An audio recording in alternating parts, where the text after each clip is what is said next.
Good evening, friends. I, Ritesh Panpalia, President, Vidarbha Management Association, welcome you all to this program. In VMA, we have a tradition of charging ₹100 fine whenever a phone rings. I request all of you to please keep your mobile in a silent or switch off mode. Thank you, friends. VMA is committed to impart knowledge through Sunday sessions, workshops, seminars, outbound programs to its members. To spread the knowledge of management to public at large, VMA has successfully invited personalities of highest repute to Nagpur in the past. In continuing with this effort, VMA has organized this session on excellence in leadership. And it is also a coincidence that it is the 150th anniversary of Swami Vivekananda ji, the great leader himself. Friends, we are going through a very challenging and turbulent phase. In such challenging time, the role of leader becomes more important. We all present here are leader in one way or the other. Some may be leading their organization, some may be the head of the respective department, or our family look up to you as a leader. Now, as a leader, how do I achieve excellence? This $1 million question will be answered today.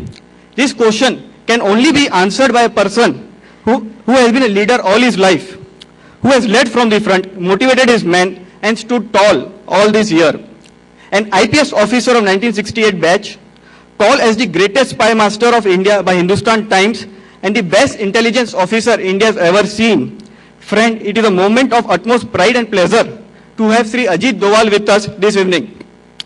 Whenever India was in a situation of crisis, whether it was a Mizoram conflict or a Punjab issue or a Kashmir issue, he was always there to serve India.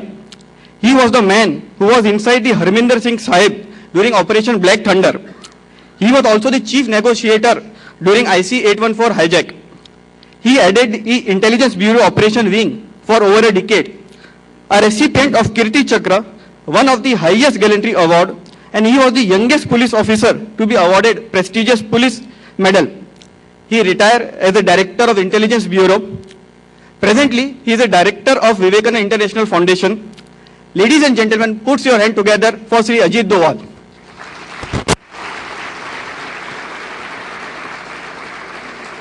I request our executive member Sachin Jagidar to escort Doval ji to the dais.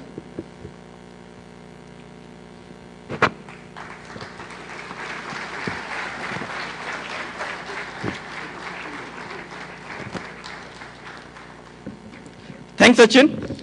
Now I request Secretary Nagpur branch of Chartered Accountant Mrs. Kirti Agrawal to welcome our speaker by offering floral bouquet. Madam.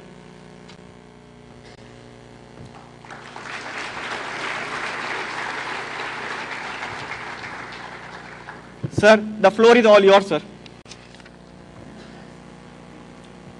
I just had the occasion of saying two very absorbing snippets on the screen.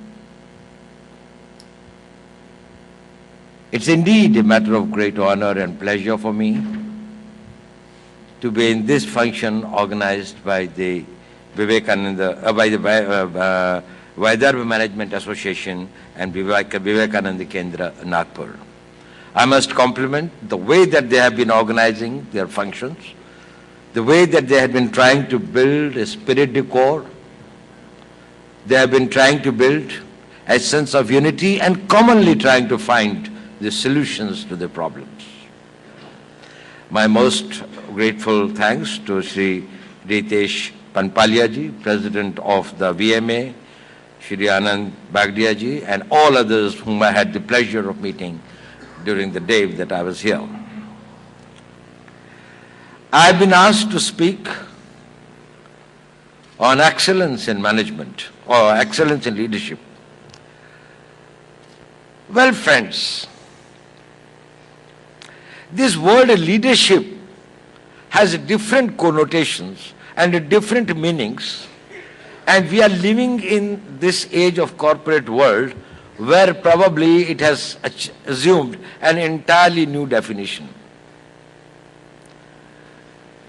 In a way, all our life, you and me, consciously or unconsciously, we are either leading or we are being led. Even a 4-year-old child you in a house at times leads you, is running and you are chasing him, or is doing something naughty and you are trying to prevent him. In the society, in the workplace, in the social groups, in the family, we are constantly interacting with the people. And leadership is all about interactions. In modern parlance, we call it transactional analysis. We try to analyze why you behave the way that you behave. Why do I behave the way that I behave? Just wonder, is it something always the very rational, logical, well-calculated decision that you take and thereafter you act? Or is it impetuous, spontaneous? Or is it an emotional outburst? Or is it that there are influences working on you that you are not aware of? You see the TV, you read the newspapers. Probably the answer lies that it's a combination of all. But the fact remains, that is, we are constantly transacting with the rest of the world. Each one of you with 7.2 billion people of the world who are living in this world, we have got some sort of a transactional equation with them. There is a need to explore that amongst many things that influence your thinking, your behavior, your action, is there also an element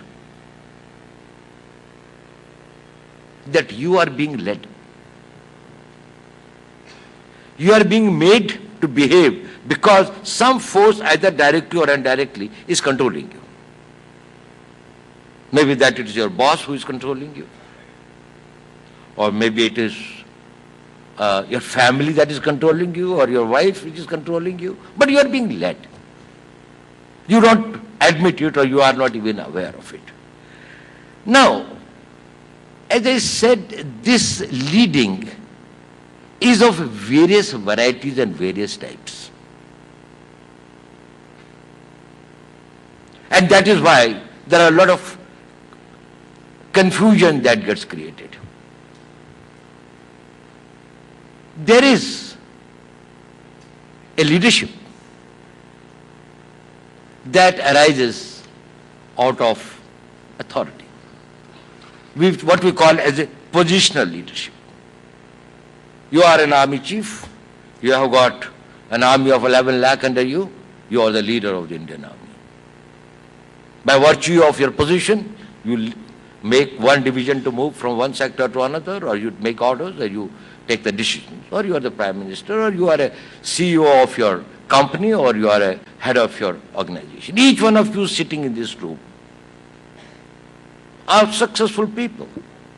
You are successful because you lead. Whether consciously or not, but you lead. In turn, you are also being led. And you have, while you have got plenty of successes, you have achieved many things, you still have the longing for having not achieved many things that you wanted to achieve. While there is a success, there is also a feeling of inadequacy. You know, if leadership is all about change, so you want to change. Leader only changes. There is something that exists. He wants to change what exists into something what he thinks is more desirable. And let me tell you one thing. This change is not only a function of leadership.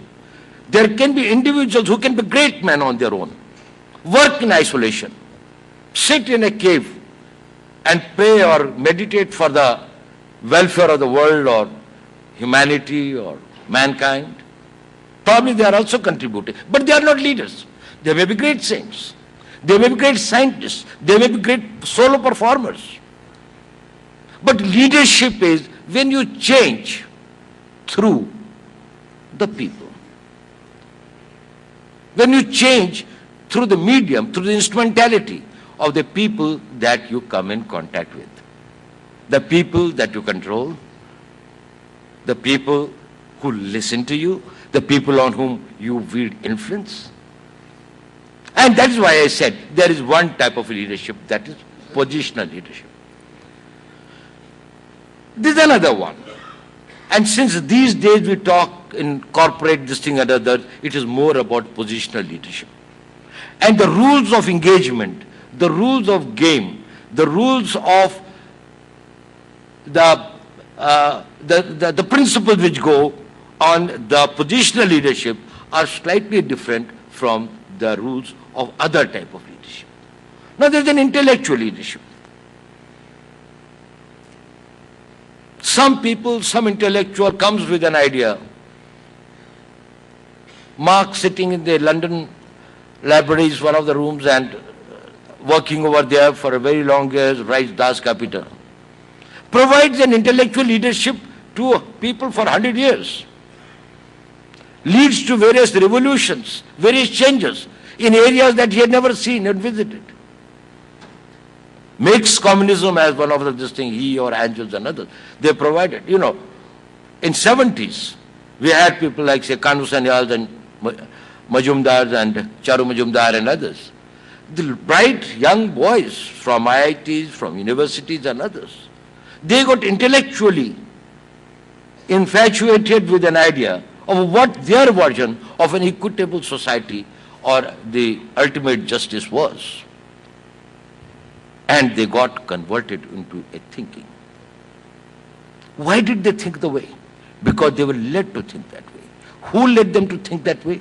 Some intellectual made them to think that way. You also get influenced. Sometimes you read the books. And you read Valesha's book, or you read some other this thing, or some other great corporate giant, or this thing, and you find that some of their personal experiences, some of the good practices used by them, you somehow find, well, they do fit in your style of thinking as well. And in that process, they have led you. Now, this is slightly a higher degree of leadership than the positional leadership, which we may call as the intellectual leadership. Intellectual leaderships are able to make you do a lot of things, change considerably. But there is still a higher degree of leadership. Some of them are not very good, but they are leaders nevertheless. That is emotional leadership. People control your emotions. Osama bin Laden, whatever his bad points may be, not that I am here to defend him, but he was able to inspire so many youth in 57 countries of the world where there were Islamic regimes, and many other parts of the world where they were living either in the minority or in smaller numbers.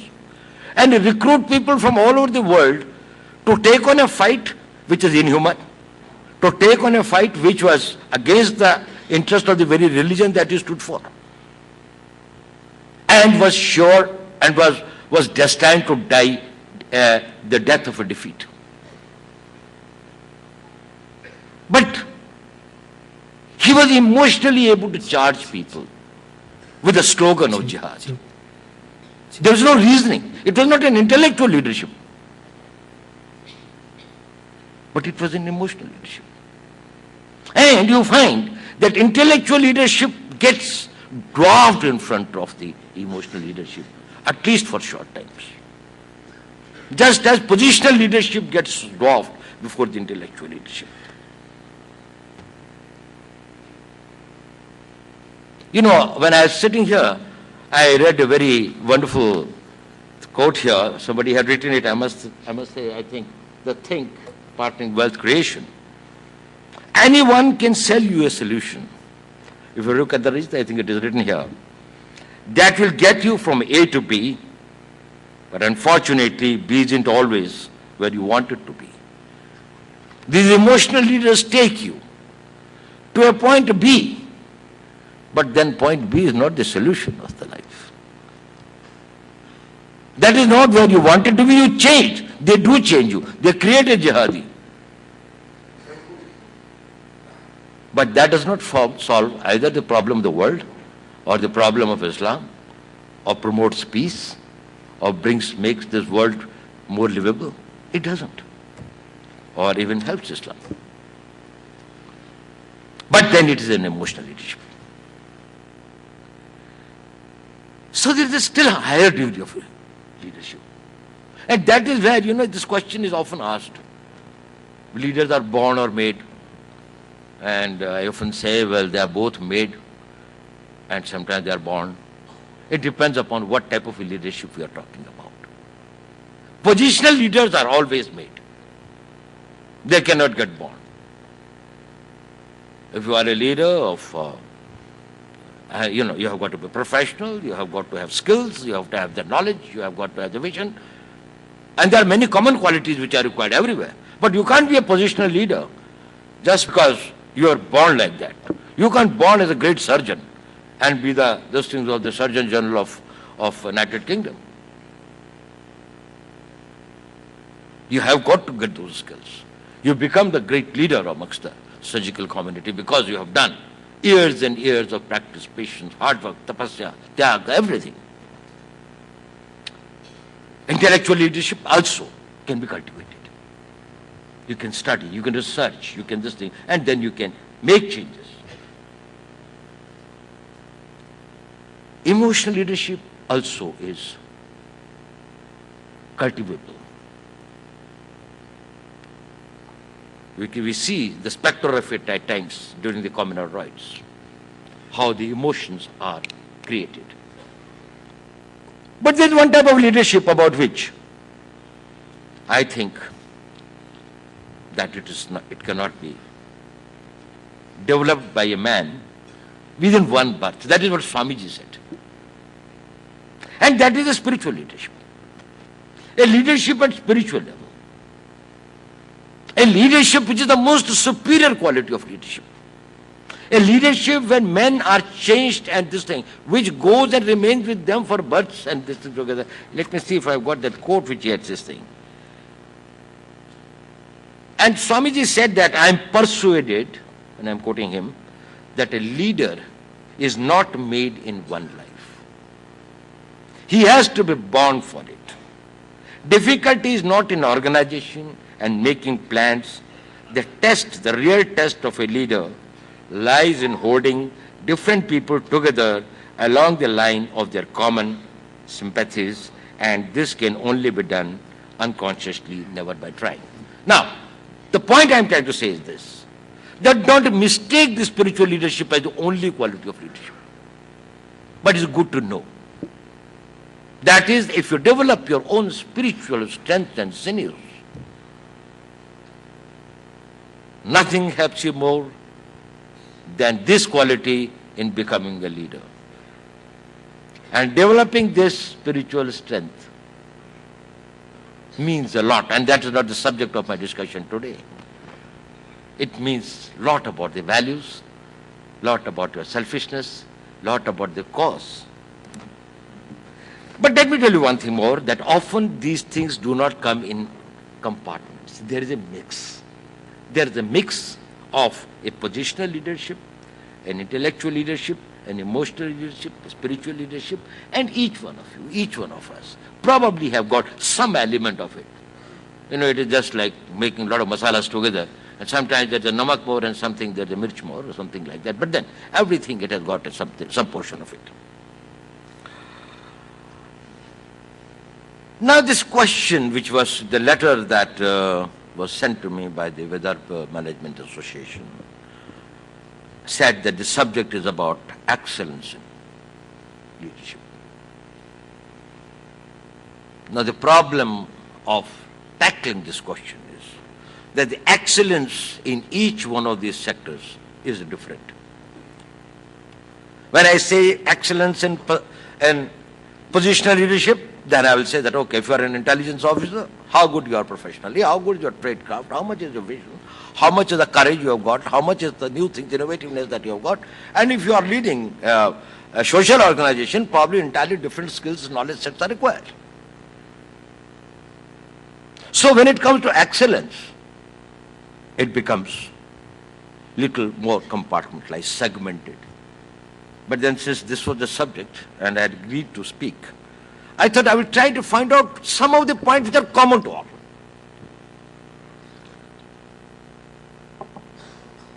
And plenty of them are common. Maybe that difference of emphasis may be there, but plenty of them are common. The excellence in leadership is that bigger the idea, greater the leader. Smaller the idea. If I want to increase my profit by 5,000 rupees, it's a small vision, small idea, small effort, small quality of leadership. If I want to take over the apple, it's a big idea. If I want to make India a country which is very great and which is able to, by its strength, by its economy, by its young demography, by its natural resources, geopolitical position, is able to become a very, very important nodal country in the Asian region and is able to protect its strategic interest, is able to take care of its 1.25 billion people and is able to have in the Committee of Nations the respect that it deserves, it's a big idea.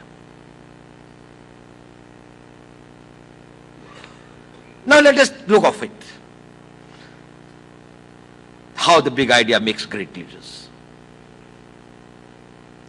There are men, they're slaves living in Egypt. Many of them, they follow a particular religion. They call themselves as Zionist Jews. They are slaves, they are persecuted, they are beaten, they are those things, and one man stands amongst them. And he says, let me take you to the promised land. He takes a stick in his hand and he says, okay, let me walk through the Sinai desert. Comes to the Red Sea, crosses over that and others. Big idea. It's a great example in leadership. He had nothing. No army. No physical power. He had a great personal happy life because he had been adopted by mistake by the princely family of Egypt. He was living in the palace. But he wanted to become the deliverer of his oppressed people. So he just takes and walks and through a bush then he says that he has got the light and he has got the 10 commandments. But then he writes, look at it. 1857 had taken place in India. East India Company was replaced by the British Crown. Entire white man had taken on himself. Hundreds of books were being written. Our own newspapers in this thing. People thought that, well, they are educated only if they can learn English.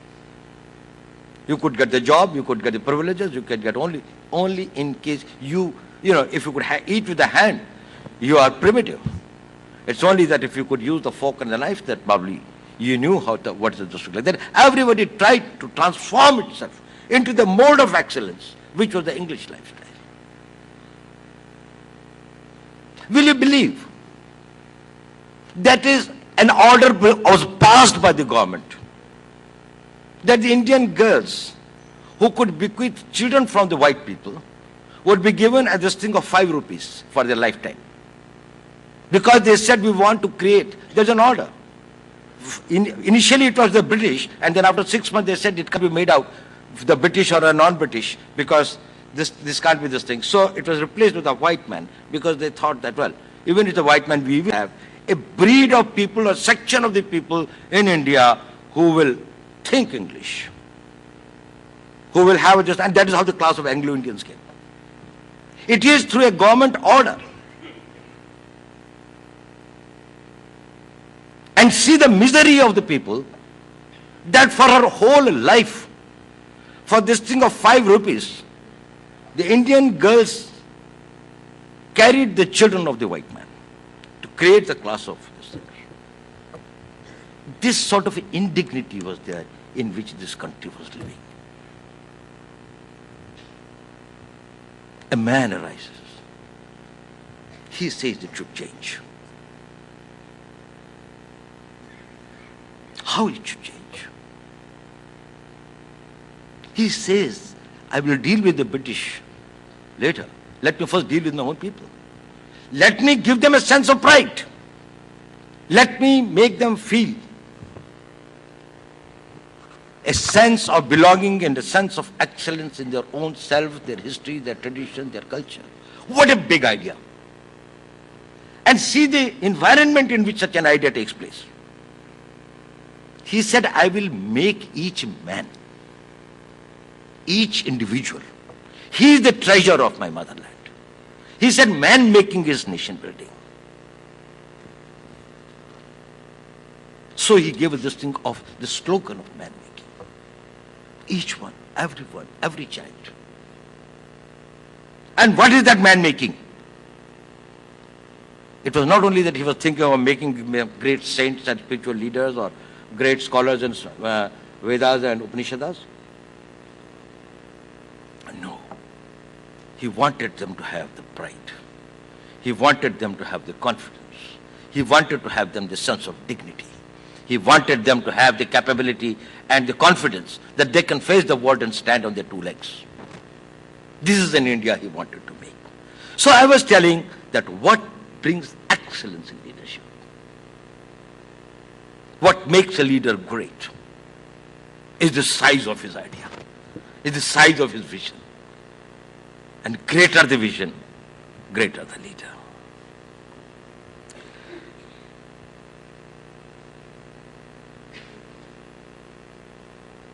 Now, having vision, the people who have got vision, they have got one another quality. They live in future, they think of the future. Now, Swami Vivekananda was proud of the past, but did not want to live in the past.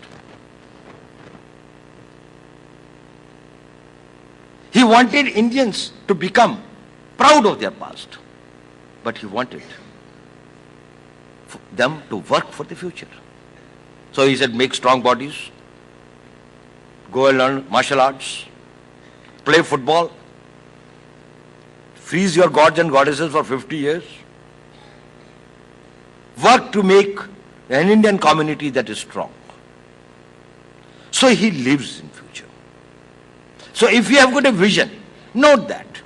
If you are always in your vision, or if you want to change, and in the process of change you find that the traction of your mind, the trajectory of mind is going more towards that my grandfather's glory, my good grandfather's these things, my caste, my ancestry, this thing, probably you will never be able to translate a vision into the reality on the ground. Think of the future. Live in the future.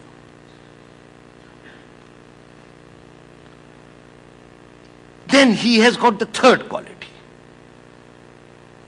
And that differentiates him from a dreamer to a visionary.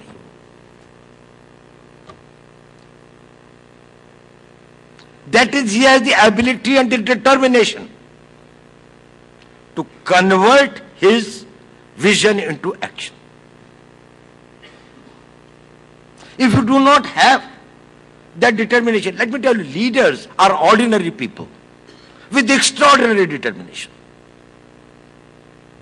That determination is something that it says that, well, you know, मैं समुद्र को P जाऊंगा, मैं पहाड़ों से लड़ जाऊंगा. मतलब वो, he always feels himself so empowered. And that is what brings the excellence in this. Intensity of your vision should be so much that you should be prepared to destroy everything to achieve your goal and your objective. You know, when we say these days, sometimes these things about, yesterday I think there was a talk, and this thing, Manish Shankarayya's talk, okay, let Modi become a chai wala and sell the chai. What he was failing to understand, that the leadership is the determination of a chai wala's son or a chai wala boy to become the Prime Minister of this country. That is the determination. Only those who have got that determination can change. And those who can change, they can only lead.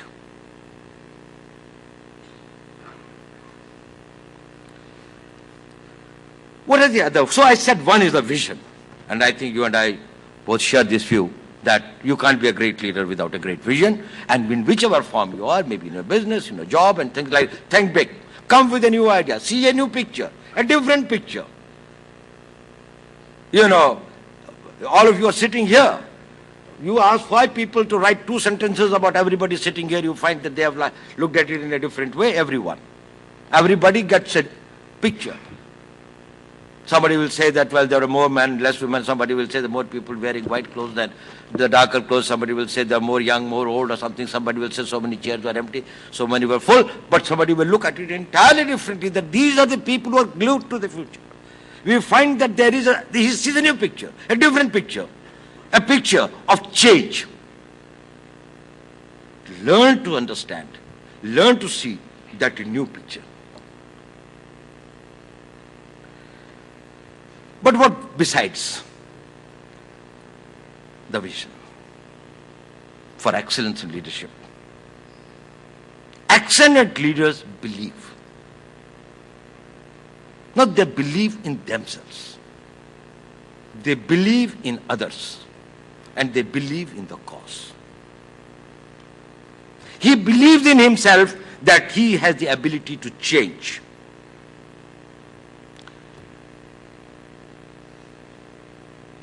When Subhash Chandra Bose said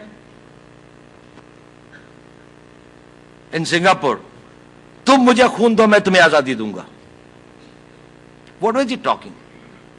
Some small contingent of Indian soldiers who have joined the INA, some of them are not even fully trained in some of this thing. The mighty British Empire, which is almost at this thing of winning the Second World War, was in alliance with the entire this thing from United States, all the right and things like that, etc. He was challenging and he said that he was going to attack India. But he did attack. He did reach the Imphal. He was able to get this thing of the Dimapur. And when Prime Minister Attlee was told, and he came to this thing and he was staying with the Chief Justice at that time, he said, "Why did you leave India? After all, you had won the Second World War. Gandhi had almost got this thing on that, this thing like that. The worst was over. The Quit India movement had flopped in 1942. What was such much a tearing hurry in 47 that you said that, no, we have to go immediately?" He said it was not that. It was the spark that Bose had created among the soldiers of the Indian Army. And we had seen 1857, 2.5 million, 25 lakh Indian soldiers had returned victorious from the Second World War. And when the incidents like this started taking place, there was this thing, revolt in the Karachi Navaldak base, there was this thing in Jabalpur, there was this thing in Asansol, and so many places, and people joined the INA. He said, we knew we will not be able to take this country and hold this country. It was the threat of Subhash Bose, a rising of Indian nationalism, that we knew it's a matter of time. And if we do not quit voluntarily, we will quit in a way that will be a bloodbath.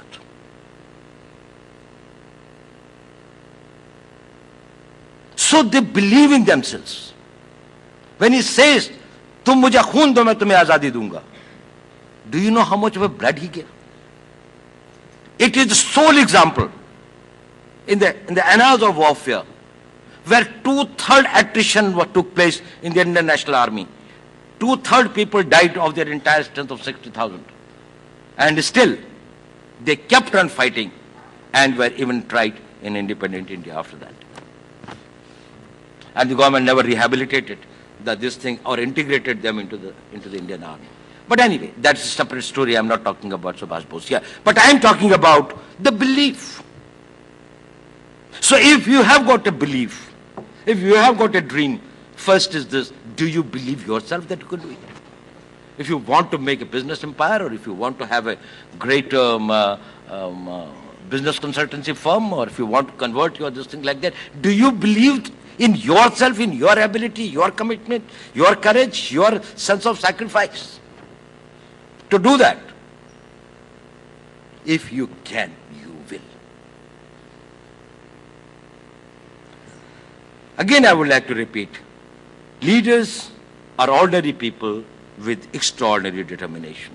And that determination comes because of the fact that they believe. You know, I think the history is full of some examples. Let me tell you one thing. In 1592, there's a young boy who is a vagabond. Everybody said he was a useless man, doing nothing in life. Parents fed up with him. Anyway, he started making ships. He wanted to become a mariner. He was in Spain. So he said that, well, I would like to find a new way to go to India. His name was Christopher Columbus. Everybody told him, you're a fool. How can you go this way towards west and reach India? He said, no, I'll go. I'll find the new world. So he met a ship, Santa Maria. So the king was just saying, they said that, okay, what to do? Then they said, it's like, there are a lot of condemned prisoners who had to be killed, who had to be hanged for various offenses, crimes and others. They said, sab inko de do. तो बोलो ये अपना जहाज लो जाओ तो उसने जहाज बना दिया था तो with all these convicted prisoners they were all handcuffed and things like that etc. they were rowing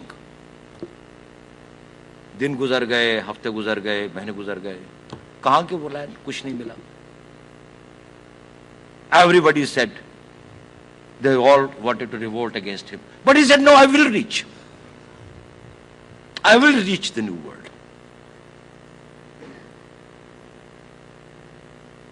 Then almost there was a last night when he was going to be killed. There was a revolt. So he came down. He said, we will reach. But then when he came back, he thought, what happens if he doesn't reach? So he had some bottles. In that he wrote a message. I would like every one of you to remember this message. He says, if you have got a dream, if you have got a vision, try to fulfill it with your own strength, if you can. But if you can't, have people who trust you, who believe in you. That brings me to the second point of belief. That is, first they believe in themselves, but then they believe in others. They are able to make others believe in them.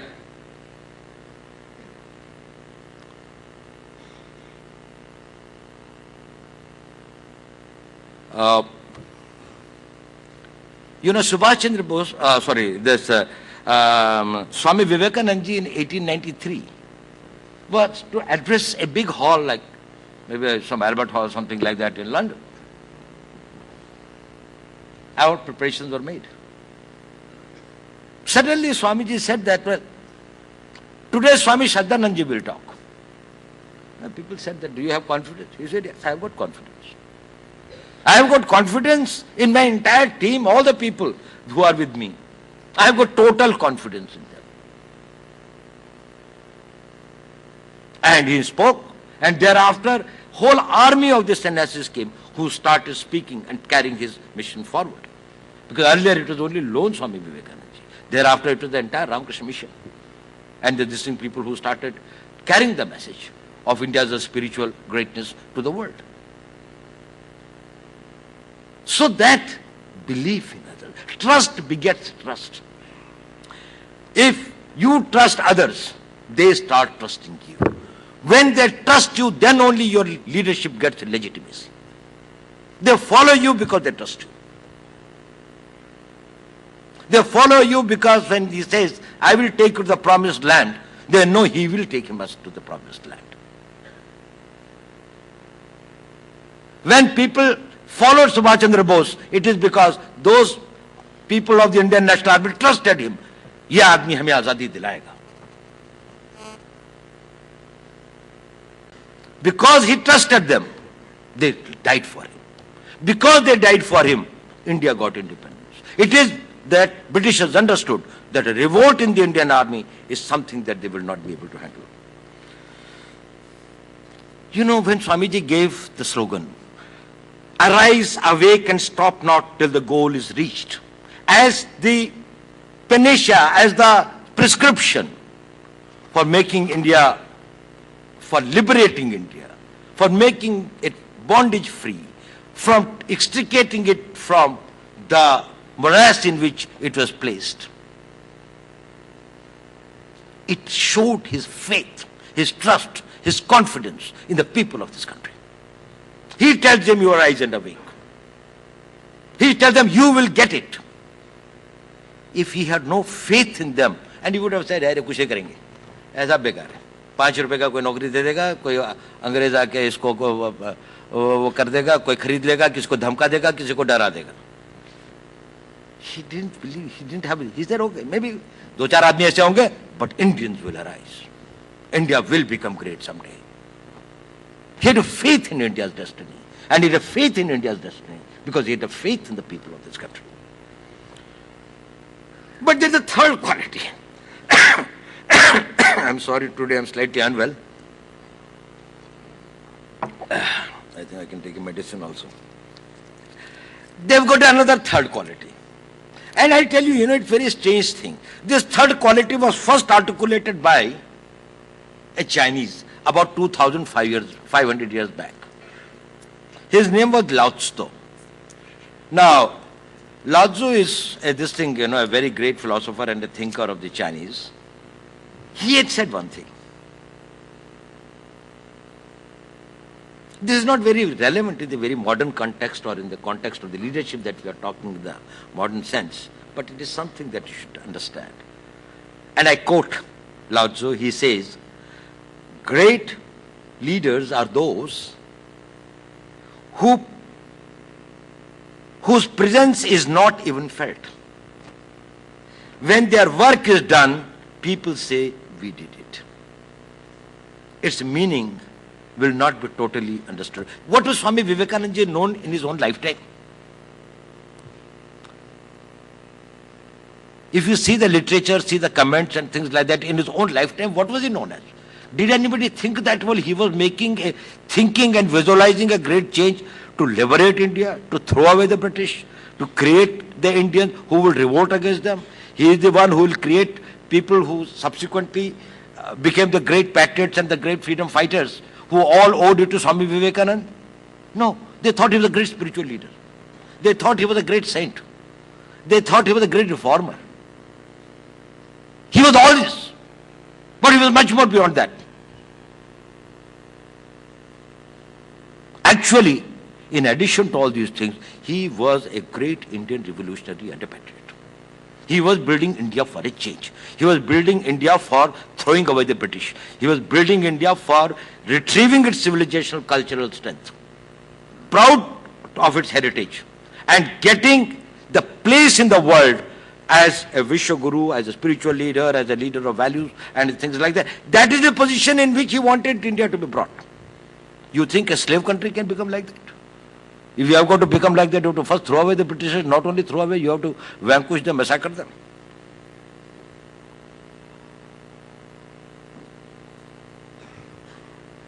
I'm forgetting, there is a great Sanskrit shlok, which, thank you.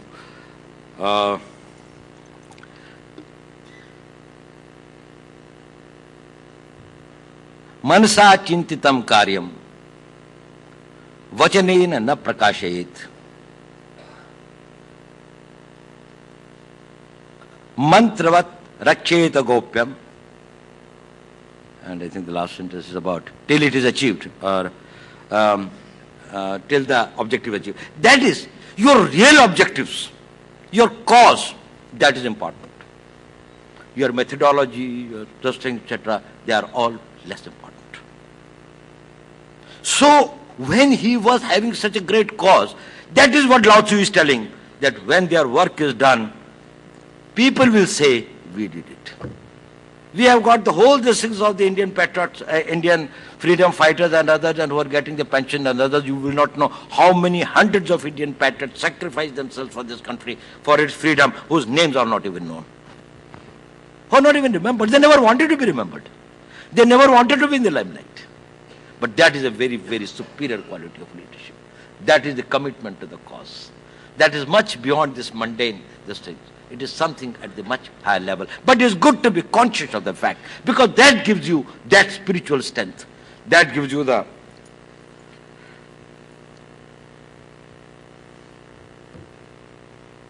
You know, I said that leadership is all about change.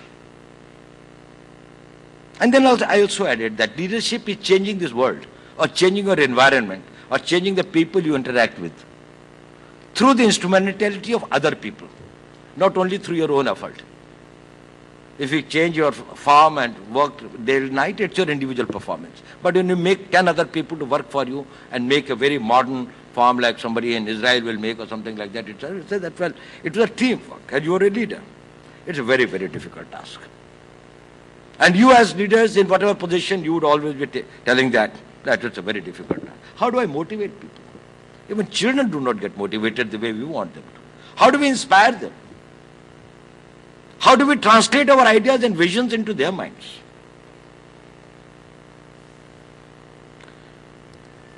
Now, how do you do this?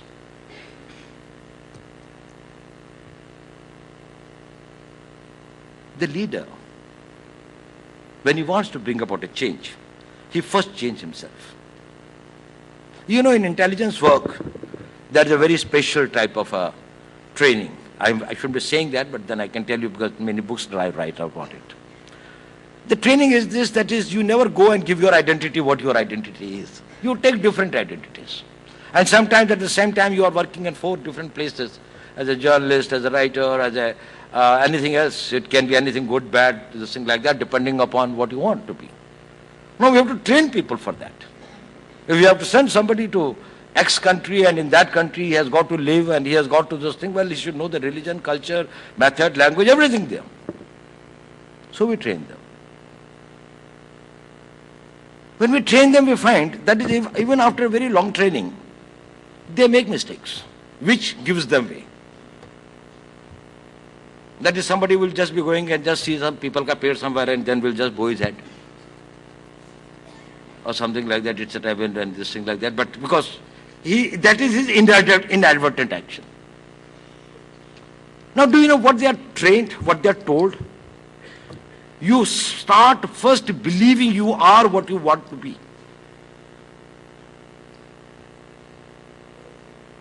So, a leader must start believing strongly what he is. So, believe in your change and transform yourself. Think like a leader, behave like a leader, talk like a leader, everywhere, every time. It is not a theatre performance. That is, you do it for half an hour and then you say, I am a leader. Uske baad mein performance khatam ho gayi, to wahan pe jaake then again you are doing what you have, this thing like that. You are a selfish man, petty man. I have got no... You are leader everywhere. Your voice exuberates that. Your eyes say that. Your body language says that. Then only you change. Leaders get established because they behave like leaders. A good number of us in our companies, in our school, or in our things, we don't behave like leaders. We behave petty, we behave small, and then we expect that our talk should give this. Your talk has got an impact only because it is not only your voice that speaks. Every pore of your body speaks when you interact with this world. Try to be that. When you sleep, think of yourself as that.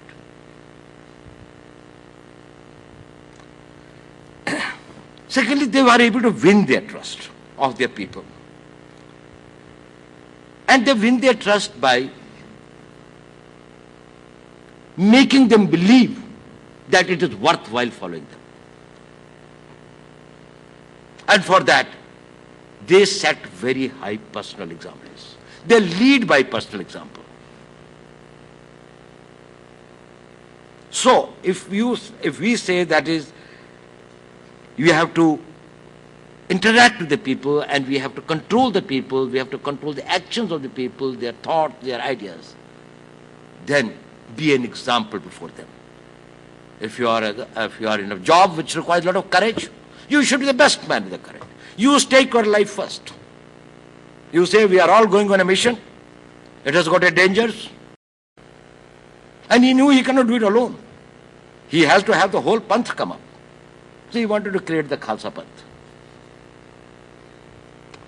And then what he did was this, that okay, he had a large congregation. In that congregation, he called people. He said, who are here who are prepared to die for the cause of the Panth? Let him come and give the first sacrifice. So people looked at it, and he had a big sword in his hand, and he was standing on the stage. So one person came, raised his hand. He said, you come. He took him behind the screen. The man who was seen, thereafter he came, blood on this thing. He said, who else? So the second man came. Again he went behind the screen. Again more blood, more red blood dripping from the sword. And like that the 5 persons came.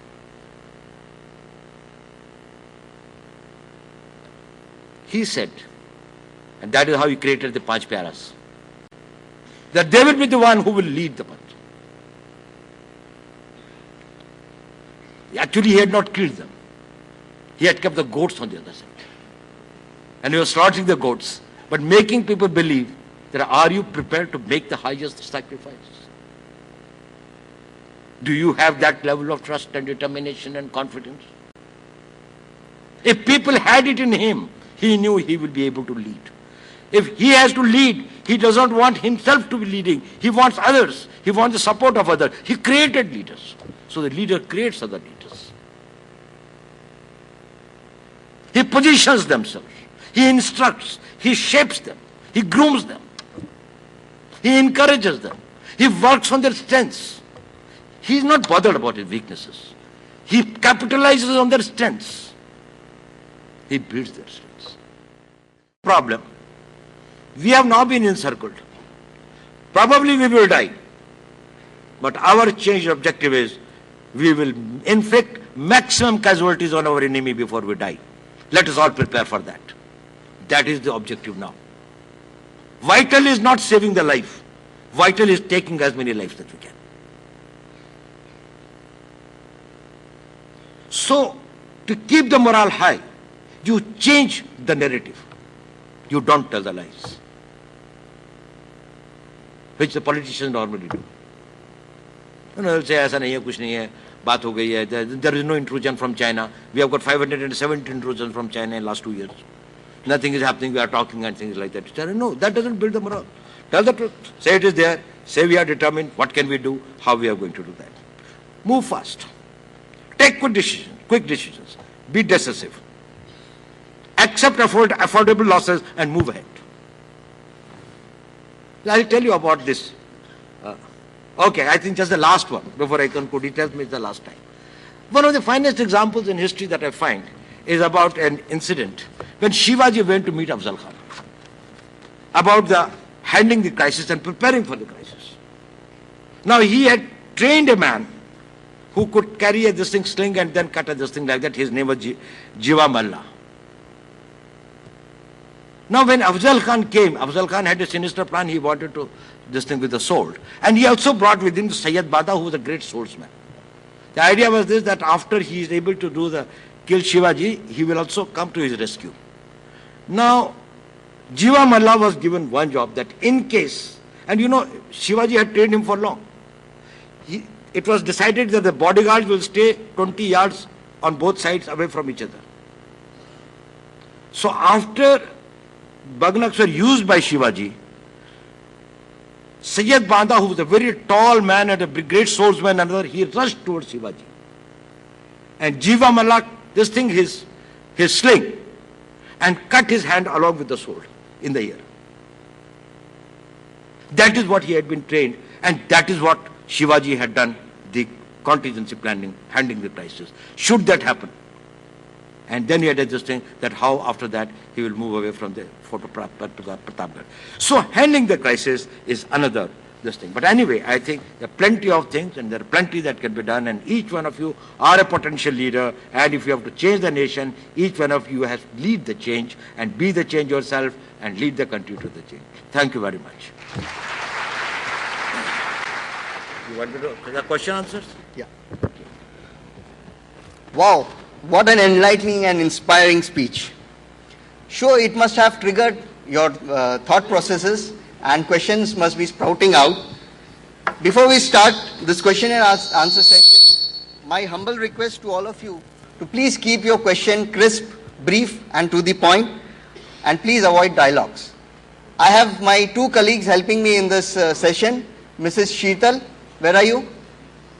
Mrs. Sheetal is on my right and Mr. Vilas is on my left. If you have any questions, please raise your hand, they'll come to you. Please, with the first question. Yes, Srikant sir. Sir, appreciate the excellent... I'm here. Appreciate... On this side. So I'm this side. Yeah. Appreciate the excellent thoughts you have shared with us. What I would like to ask is, in this consumption society where people's idea of success is only to build bigger, have a house, then a bigger house and a bigger house, and have a car and a bigger car and then a bigger car, how do you reconcile this selflessness which you talked about for having great leadership? You know, this is a question of personal choice and a personal morality and the values in life. I totally agree that if the determinant of success is going to be material prosperity, then the limit of your growth is very, very small. You can, it's like this, with the wings of a sparrow, you can only go 50 feet high. If you want to go for 5,000 feet high, you must have the wings of eagle. So, but we cannot deny it that a large number of people in any society would always be looking for only their personal gratifications and improving their level of material satisfaction. Personally, I don't think that that's the best thing to happen, but if that be so, let us try to see. That is, can we convert it into a national strength? After all, even the material prosperity of the people can lead to some very desirable effects. People can go and make big houses, but they can also send their children to best of schools. They can do philanthropic work. They can make schools and hospitals. They can add to the society and things like that. If we can change their values, it is all right. But if I say that let us try to make in India a highly moralistic society in which people will not take care of themselves, probably it will be little less practical and striving to do a thing which is not doable. There are different forces. ये temptation के कारण different forces different तरफ खींचते हैं. ऐसे समय में जब लीडर की टीम बड़ी होती है, how he should manage it? नहीं, जरा फिर से कहिएगा कुछ मुझे. ये लीडरशिप के अंदर में टीम बड़ी चाहिए. हाँ. और टीम में डिफरेंट फोर्सेस डिफरेंट थिंग में खींचते हैं. हाँ. सर उसमें चाइल्ड भी है, ओल्ड एज के भी आदमी है, तो जनरेशन गैप भी है. अब जैसा आज बिजनेस के अंदर में अकाउंट्स वाला भी है, प्रोडक्शन वाला भी है, ये भी सब अपने अपने कंपार्टमेंट बना के बैठते हैं. ऐसे में कैसे लीडरशिप को मैनेज करते हैं? हाँ, देखिए, ये एक प्रोसेस के अंदर में प्रॉब्लम तो जरूर आती है, लेकिन ये it's a question the leader's responsibility to build systems को बनाने की क्षमता. और सिस्टम्स को बनाने की क्षमता में तीन बातें महत्वपूर्ण हैं. एक तो ये कि जो डिफरेंट सेगमेंट्स हैं या डिफरेंट कैटेगराइजेशंस हैं, उनके अंदर में सीमलेस कनेक्टिविटी एंड कोऑर्डिनेशन हो. कि क्या आप सिस्टमिक इंटीग्रेशन लाइए. अगर आप फिजिकल इंटीग्रेशन लाएंगे तो प्रॉब्लम जरूर आएंगी. अगर आपके सिस्टम्स के द्वारा वो इंटीग्रेट होते हैं तो एक चीज ऑटोमेटिकली दूसरी चीज में परिवर्तित होती है, दूसरी चीज में वो होती है. तो that is connectivity and coordination. दूसरी बात ये होती है कि दैट आप उन सबको एक कॉमन धागे से बांधते हैं, जिसे हम कहते हैं sharing A common cause and an objective. क्योंकि अब देखिए, मान लो फौज है, फौज के अंदर में आर्मर्ड कोर भी, आर्टिलरी भी है, तो रिमोट वेटरनरी कोर भी है, मतलब खच्चरों की पलटन भी है ना, और आर्मी एजुकेशन कोर भी है. लेकिन सबके सब यही सोचते हैं कि हम भारत के लिए वो कर रहे हैं. अगर विवेकानंद केंद्र कई तरह के काम कर रहा है, तो नॉर्थ ईस्ट में काम कर रहा है, अरुणाचल प्रदेश में काम कर रहा है, कन्याकुमारी में काम कर रहा है, दिल्ली के अंदर विवेकानंद फाउंडेशन है, तो सब संस्थाएं मूल रूप से डेडिकेटेड एंड कमिटेड फील करती हैं एक उस लार्जर कॉज एंड विजन के साथ में जो एकनाथ जी का था. तो आप एक उस लार्जर आइडिया को, जो कि एक सीमेंटिंग आइडिया होता है, उस लार्जर आइडिया को क्रिएट करते हैं. ये लीडर की जिम्मेदारी होती है कि उस लार्जर आइडिया को क्रिएट करता है जिसमें सब समाहित हो जाते हैं, सबके सब उसके अंदर में ये होते हैं. और तीसरी बात यह है मेरे ख्याल से, जो कि है कि लीडर का अपना नॉलेज और अपनी कॉम्पिटेंस और अपनी innovativeness and problem solving capability इतनी अधिक हो कि जब वो किसी को कोई चीज में परिवर्तन या उसके करना चाहता है तो उसके लिए उसको रेजिस्टेंस नहीं होता।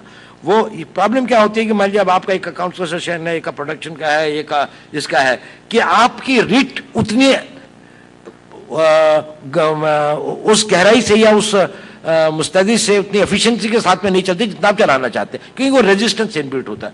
वो तब नहीं होता है जबकि people take you as the master, as the head and shoulder about everyone, and that happens because you solve the problems, you take the responsibility, and you are the one who ultimately people believe that if he has got the solution, so you have got to be the problem की बात, क्योंकि वो जो accounts का आती है उसकी genuine problem है। मैं ये मैं नहीं कह रहा हूं कि फैन कर रहा है, उसकी जेन्युइन प्रॉब्लम है। अगर जेन्युइन प्रॉब्लम है तो उसके लिए जेन्युइन सॉल्यूशन भी ढूंढिए, और अगर जेन्युइन सॉल्यूशन ढूंढना है तो ये नेतृत्व का काम है।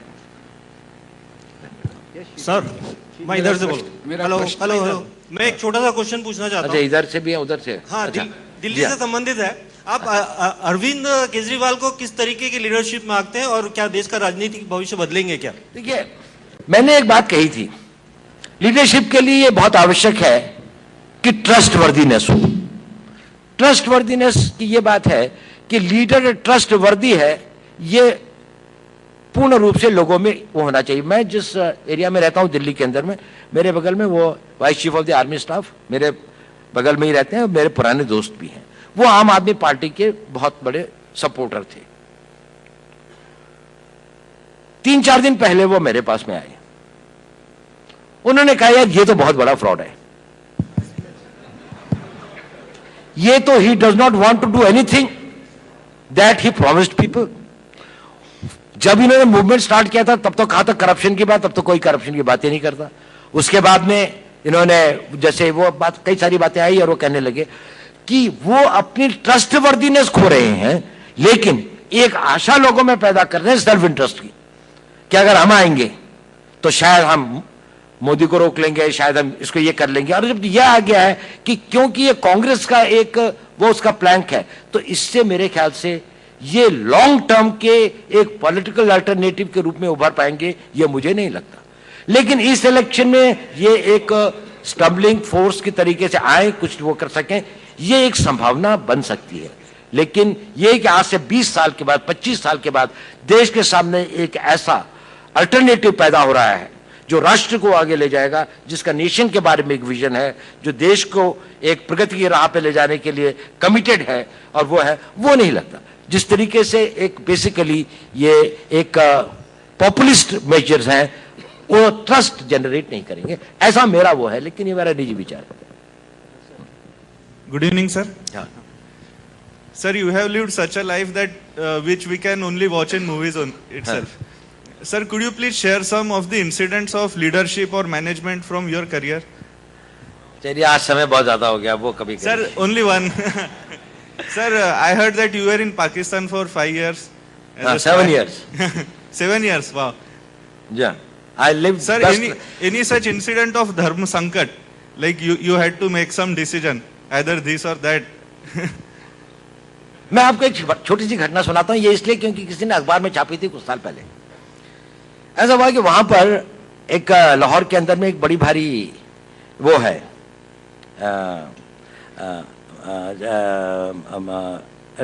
औलिया की एक मज़ार है जिसपे बहुत सारे लोग आते हैं। तो नेचुरली मैं, क्योंकि एक मुस्लिम उसमें रहता था और एक उसके साथ में रहता था, तो मैं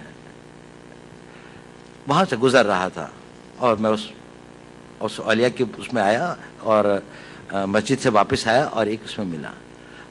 तो एक आदमी एक कोने पे बैठा हुआ था, बड़ी आकर्षक उसका व्यक्तित्व था, बड़ी सफेद लंबी दाढ़ी थी। उसने मुझे बुलाया,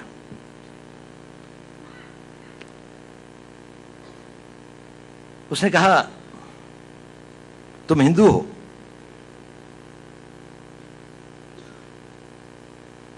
मैंने कहा नहीं।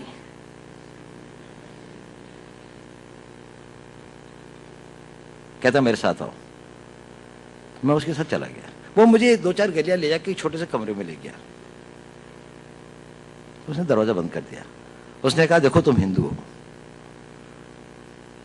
मैंने कहा आप क्यों कहते हैं ये?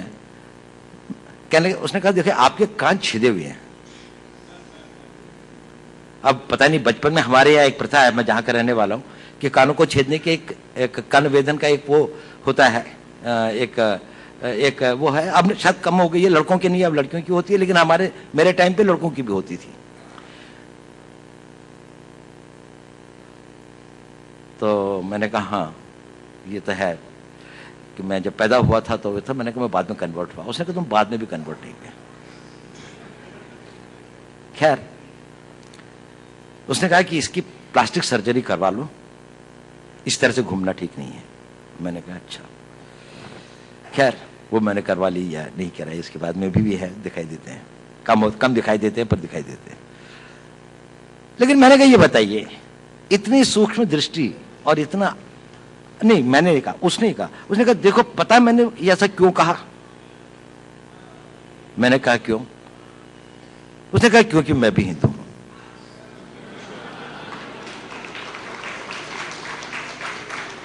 और उसने कहा कि देखो मेरा सारा परिवार इन लोगों ने मार दिया था, मैं यहां पर किसी तरह से अपने दिन काट रहा हूं। मुझको बहुत खुशी होती है जब आप लोगों को देखता हूं, लेकिन मैंने भी अपना बेस बदला हुआ है। लेकिन देखो इस कमरे के अंदर, और फिर उसने एक अलमारी खोली, उसके अंदर में एक शिव जी की और एक दुर्गा की एक वो रखी थी। उसने कहा देखो मैं इनकी पूजा करता हूँ, लेकिन बाहर जाके मस्जिद के अंदर में सब लोग मेरे को यहाँ का एक रिस्पेक्टेड उलेमा समझ लीजिए, उलेमा तो नहीं लेकिन वो समझ लीजिए, मतलब रिलीजियस मैन की तरीके से वो करते हैं। ये एक छोटी सी घटना है, लेकिन बड़ी मेरे को वो लगी। कभी मेरी में इच्छा भी होती थी कि मैं उनकी कोई मदद कर सकता या हो सकता, लेकिन कभी ऐसा हुआ नहीं, लेकिन वो ऐसा था। चलिए। Right in the beginning you mentioned about being led and leading. Huh? Being led, Huh. being a follower and leading. So can you mention a few qualities of being a good follower, being a good subordinate, except self-belief or believing in the leader that you have already mentioned? Thank you, sir. I'm very happy that this question has been asked. Particularly this question is very relevant for the younger generation. Let me tell you one thing, that you cannot be a good leader if you have not been a good follower. अगर स्वामी विवेकानंद जी, रामकृष्ण जी के प्रति उनके वो श्रद्धा और वो नहीं होता, तो शायद जिनका स्वामी जी के प्रति बाद में वो श्रद्धा और विश्वास पैदा हुआ उन पर भी नहीं होता। जो बहुत आवश्यक है, to be a good follower और a good leader and this thing like that etcetera. अब मैं ये बात कह रहा हूं, मैं ये नहीं कहता हूं कि आप इस बात को स्वीकार करें या न करें, लेकिन मैं स्वीकार करता हूं, मेरे जीवन का अनुभव है, उसके आधार पर कह रहा हूं। So it is this thing, have blind faith in your leader. अब मुझे मालूम है नई जनरेशन इसको नहीं मानेगी, पर मेरा हमेशा ये था, गुड और बैड, जिस आदमी को मैं अपने उसकी वो करता हूं, उसकी नियत पर, उसकी दूरदर्शिता पर, उसकी इंटीग्रिटी पर मेरा पूर्ण विश्वास था। मुझे नहीं मालूम, मैं भगवान तो नहीं हूं कि सच था कि गलत था। आज के जमाने में इस उम्र में आके, नाउ आई एम 70, मुझे लगता है कि शायद हो सकता है कि सभी लोग वैसे नहीं है जैसे मैं समझता था, लेकिन मैं कम से कम अपने फॉर्मेटिव ईयर्स के अंदर में मैं उनको भगवान के रूप में समझता था, सुपर ह्यूमन समझता था, और मैं दिल से समझता था। मुझको लगता था ये वाकई में बहुत वो है, ये हैव द फेथ। उससे पता नहीं वो है कि नहीं है, लेकिन आपको बहुत लाभ होगा। जब आप श्रद्धा और विश्वास के साथ में काम करेंगे तो आपकी मेहनत बड़ी फलीभूत होगी, और वो चाहे कितना ही बड़ा फ्रॉड हो, लेकिन जब वो आपको कोई बात कहेगा तो अपने पर्सनल इंटरेस्ट के लिए भी कहेगा, लेकिन जब आप काम करेंगे या मेहनत करेंगे, प्रॉफिट चाहे उसका भी हो, हुनर तो आपका भी बढ़ेगा। So be a very very this thing, have a total faith and things like that etcetera. Secondly, never try to compete and outdo your superior. Never make him feel, give him a sense of insecurity. If you think that way, he beats you and you will become his rival, and tomorrow probably you will have this thing. आजकल के corporate world के अंदर में तो है ही है। I join your company, I am your partner, and after some time I have got another board opposite yours, and half your clients I have taken. And then you know you have always to be very careful that while I am your colleague, I am also your potential rival and things like that, etc. So never give that sense of this thing to. That is, do little more than what you normally is expected of you. That additionality makes all the difference. That additionality in terms of your time, that additionality in terms of your production, in terms of your contribution, in terms of your hard work, in terms of your output and things like that, etc., that helps a lot. That establishes you. And that is the one which also differentiates you from the rest. So that additionality takes a little more effort, but have this thing of that. But I think to be a good leader at some stage, you have got to be a good follower for a long time, and to be a good follower, you must have total faith and this thing in the cause for which your organization or your profession exists. If you are a doctor, then you must have this thing. That is, this is a noble profession. I want to be at its top and have this thing. ये नहीं यार किसमें आप चोर चोचक के पैसा बनाने की मशीन है ये नहीं. If you don't have a faith in the cause, better leave it and do something in which you have got a faith. It's the worst life can be that is you are living a life that you don't want to live. Thank you very much. So that is the close of it. Hello sir, good evening. Yes. हम सालों से जो पाकिस्तान और China का जो problem face कर रहा है इंडिया, वो कमजोर लीडरशिप के कारण है, ऐसा आपको लगता है क्या? ये तो बड़ा आपने लंबा क्वेश्चन पूछ लिया. हाँ, नहीं, मैं आपको एक बात बता. कमजोर लीडरशिप के कारण है, लेकिन वो कमजोर लीडरशिप कमजोर क्यों है उसका भी एक कारण है. माने सिर्फ वही कारण नहीं है जो आप इलेक्शन के बारे में सोचते हैं. माने इलेक्शंस के बारे में तो कहेंगे ना कि सरकार बेकार है, सरकार के अंदर भी ये है. सरकार के कमजोर होने के कई सारे कारण हैं, और इस कारण लीडरशिप भी कमजोर है. लीडरशिप कमजोर इसलिए है क्योंकि हम लोगों ने, ये लीडरशिप के लिए भी इंपॉर्टेंट है और गवर्नमेंट्स को चलाने के लिए भी इंपॉर्टेंट है. एक कन्फ्लिक्ट हमेशा रहता है, इमीडिएट वर्सेस इंपॉर्टेंट. लाइफ में भी होता है. अगर कोई चीज इस वक्त में हो रही है तो वो मेरे लिए इमीडिएट बन जाती है, हालांकि लाइफ में बहुत इंपॉर्टेंट नहीं है.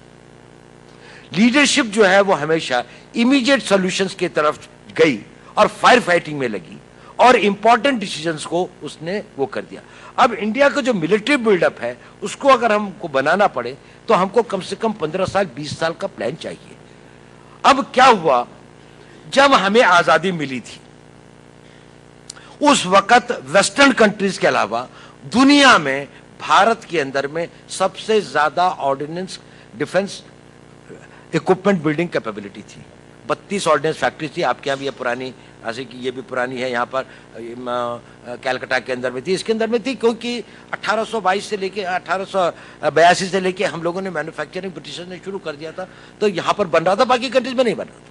सेकेंड वर्ल्ड वॉर के दौरान में हमारी एरोनॉटिकल वर्क या वालचंद वगैरह का जो था, यहाँ पर अमेरिकन प्लेन्स भी सर्विसिंग के लिए यहीं आते थे. गार्डन रीच वर्कशॉप, मैजागन डॉक, इस तरह से हमारा एक डिफेंस बिल्डअप था. चाइना में कुछ नहीं था.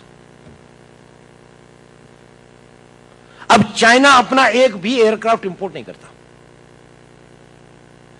चाइना K-17 एयरक्राफ्ट बना रहा है जो हम रफल के मुकाबले का है, जिसको हम फ्रांस से ले रहे हैं.